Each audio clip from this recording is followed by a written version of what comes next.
প্রিয় ভিউয়ার্স, সবাইকে শুভেচ্ছা এবং স্বাগতম। বাংলাদেশের একদম সীমান্তে একটি অপরিকল্পিত স্থলবন্দর, বাল্লা স্থলবন্দর, চুনারুঘাট হবিগঞ্জ। একজন সচিব মহোদয়ের একান্ত ইচ্ছাই এই চুনারুঘাটে বাল্লা স্থলবন্দর নির্মিত হয়েছে।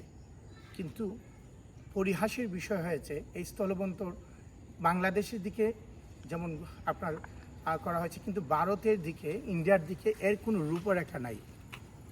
বাংলাদেশ সরকারের একজন এই সচিব, ওনার একান্তিক ইচ্ছায়, এই দেখেন প্রায় 3 বছর হয়ে গেছে এই স্থলবন্দরে কোনো ধরনের কার্যক্রম নাই। কারণ ইন্ডিয়া সীমান্তে এখন পর্যন্ত এই স্থলবন্দরে কোনো কিছু করা হয় নাই। তাহলে এই যে প্রায় 1000 কোটি টাকা এখানে আপনার সরকার লগ্নি করেছেন বা বিনিয়োগ করেছেন, কবে নাগাদ ইন্ডিয়াতে স্থলবন্দর তৈরি হবে? তারপরে এইদিকে নদী আছে, একটা যোগসূত্র তৈরি হবে ব্রিজের মাধ্যমে হয়তোবা। তারপরে কবে নাগাদ এই স্থলবন্দর আমাদের অর্থনীতিতে প্রভাব পড়বে? আমাদের যে স্থলবন্দরের যে কাঠামোগত দিক বাংলাদেশে হয়ে গেলেও ইন্ডিয়াতে এখনো শুরু হয় নাই। এত টাকা লগ্নি নিয়ে আমরা এই এত টাকার এত ঋণের বোঝা বয়ে আছি আমরা। কিন্তু দেখেন একজন সচিব মহোদয়ের ঐকান্তিক ইচ্ছা, এই যে 3-4 বছর হয়ে গেল এখানে কোনো কিছুই শুরু করা সম্ভব হয় নাই। তাহলে এই যে এত টাকা আমাদের লস হয়ে যাচ্ছে, এই যে দেখেন এত সুন্দর স্থাপনা, হয়তো বা কিছুদিন পর এখানে যদি এগুলো পরিচর্যা না হয়, এগুলো যদি আপনার এখানে এইভাবে ব্যবহার না হয়, তাহলে সবে মাত্র এই অবস্থা, এই যে 1000 কোটি টাকা আমাদের বিনিয়োগ, আপনাদেরকে আমি দেখাই ক্যামেরাতে, 1000 কোটি টাকা এখানে বিনিয়োগটা দেখেন আপনি, এত টাকা। এই দেখেন একজন গাড়ি শিখছে, এই যে সরকার অনেকগুলা বিল্ডিং করে আছে, যে বিল্ডিংগুলো এখনও রঙে চকচকা, কিন্তু দেখা যাচ্ছে বাস্তব অর্থে এখানে এই বিল্ডিংগুলা, এই যে ইনভেস্টমেন্ট গভর্নমেন্ট এখানে করেছে, এগুলো কোনো কাজেই আসছে না। এতদিন হয়ে গেল এই এতগুলো টাকা এখানে বিনিয়োগ করা হয়েছে, কিন্তু কাজে আসে নাই।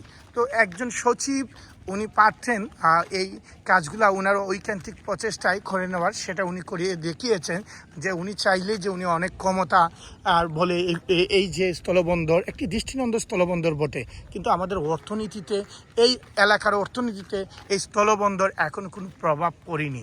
কবেই বা পড়বে? কারণ ভারত অঞ্চলে তো এই স্থলবন্দরের কোনো রূপরেখা নাই, এখন পর্যন্ত এই স্থলবন্দরের কোনো কিছু শুরু হয় নাই ভারতে। তাহলে কি এই একজন সচিব তার ঐকান্তিক প্রচেষ্টায় দেশের এতগুলো টাকা এখানে যে লগ্নি করলেন, বিনিয়োগ করলেন, এর দায় ভার নিবে কে? এর দায় সারভাবে তো আসলে এড়িয়ে যাওয়া যায় না। এখানে যে 1000 কোটি টাকা বিনিয়োগ, এই যে জমি কিনা, এবং জমি নিয়ে মজার বিষয় যে জমি নিয়ে এখনও এখানে আছে তালবাহানা। অনেক মালিক পক্ষ দেখেন, আমি আপনাদেরকে দেখানোর চেষ্টা করছি, এইদিকে দেখেন বন্দরের ভিতরে এখনও বাড়িঘর আছে, বন্দরের ভিতরে এখনো বাড়িঘর আছে বন্দরের। এদের এই যে তালবাহানা, কোনো জমির তারা এখন পর্যন্ত সবাই টাকা পয়সা পায় নাই, এই জন্য তারা ছাড়ে নাই, তাদের জমিতে তারা এখনও অধিগ্রহণ করে আছে। কিন্তু এই বন্দরের অবকাঠামোর ভিতরে এই যে বাড়িঘর রয়ে গেছে, এইটারই বা কী হবে? আর এই বন্দরই বা কবে নাগাদ চালু হবে?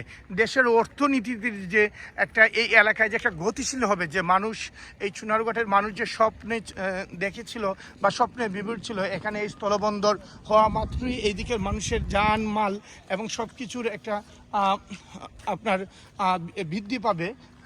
কিন্তু কোনো দিকে এই দায়সারভাবে এই প্রকল্প আমরা সরকার বা সরকারের যে ঊর্ধ্বতন কর্মকর্তা আছেন তারা এড়িয়ে যেতে পারেন না। তো একজন মানুষ, বলবো না যে একজন মানুষ যে কাজ করেছেন বা উনি যা করতে চেয়েছিলেন আদৌ কতটুকু যৌক্তিক ছিল, যৌক্তিকতা যদি থাকতো তাহলে হয়তো বা উনি সদিচ্ছায় যে এটা যে করেছেন ভারতের এই দিকের সাথে মিলিয়ে করতেন। কিন্তু ওনার সদিচ্ছায় বাংলাদেশে ঠিকই আপনার বন্দর তৈরি হলো, ইন্ডিয়াতে কিছু হয় নাই।